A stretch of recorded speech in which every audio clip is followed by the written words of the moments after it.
Abbiamo visto ancora molte abitazioni con il fango, abbiamo visto desolazione, abbiamo visto anche un paesaggio lunare, e questo è il caso di dirlo.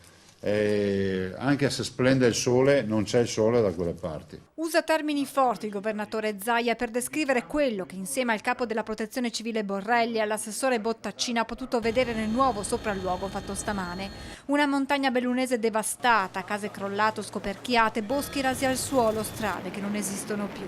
Una montagna che ha bisogno dell'aiuto di tutti. Ieri il presidente del Veneto ha parlato con il premier Giuseppe Conte durante una lunga telefonata e dal governo arrivano rassicurazioni. Il Presidente del Consiglio mi ha detto che in settimana comunque ci saranno i primi provvedimenti. In settimana dovrebbe esserci, appunto, in occasione del Consiglio dei Ministri, già dovrebbero esserci le prime decisioni e le prime posizioni da parte del Consiglio dei Ministri. Almeno 1,5 miliardi i danni nella nostra regione. C'è bisogno di intervenire subito, dice Zaia. La montagna deve rialzarsi e tornare come prima, anzi meglio. Aiuti che potranno arrivare anche dai cittadini attraverso il conto corrente della regione e con il numero solidale che sarà attivato dalla mezzanotte di sabato. Voglio intasamento dei messaggi.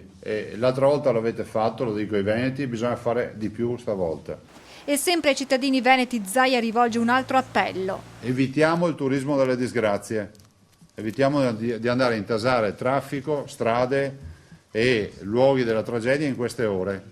Non siete d'aiuto per andare lì a far selfie o foto. Tornati in montagna, aggiunge poi Zaia, quando sarà nuovamente vivibile e la viabilità ripristinata. Iniziate ad andarci per consumare un caffè, un panino, una gita fuori porta, andare a sciare una mezza giornata, una giornata, un weekend, una settimana. La montagna si aiuta anche così, non abbandonate la montagna veneta.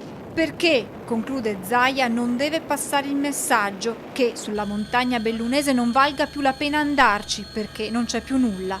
Per questo, aggiunge, bisogna continuare a parlarne. Bisogna continuare a parlare e presidiare il fatto che la nostra montagna veneta è in ginocchio. Dateci una mano, grazie ancora.